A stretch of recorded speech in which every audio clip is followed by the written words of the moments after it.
Բարև ձեզ, հարգելի հայրենակիցներ, արտահերթ նստաշրջանի այս օրակարգում ներառված այս հարցը ոչ միայն հանրաքվեի եւ ընտրական օրենսգրքի սահմանադրական օրենքներում փոփոխությունների հարցը ոչ միայն հաստատումն է այն բանի, որ մենք շարունակում ենք ունենալ մի իշխանություն, որը անտեսում է բոլոր սահմանադրական կարգավորումները, հանրությանը հաշվետու լինելու պարտավորությունը, ավելին ներկայացված նախագծով, որն առերևույթ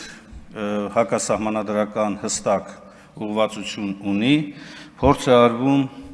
սահմանափակել Հայաստանի Հանրապետության քաղաքացիների սահմանադրությամբ երաշխավորված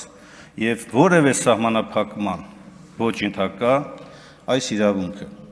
Ավելին, այնինչ կառավարության ներկայացուցիչն է այստեղ արձագանքում այս հարցի վերաբերյալ իմ հարցադրմանը,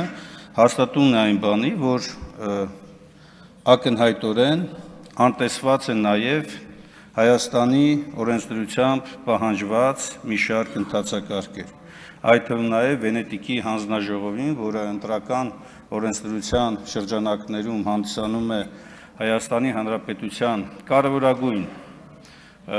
գործընկեր կազմակերպությունը եւ միջազգային ստանդարտներ առաջ մղող կազմակերպությունը, առանց այս կազմակերպության նույնիսկ ներկայացրած կոնկրետ փոփոխությունների կարծիքի միանգամից երկու ընթերցում է նախատեսվում, ինչը նաեւ վկայում է գործող իշխանության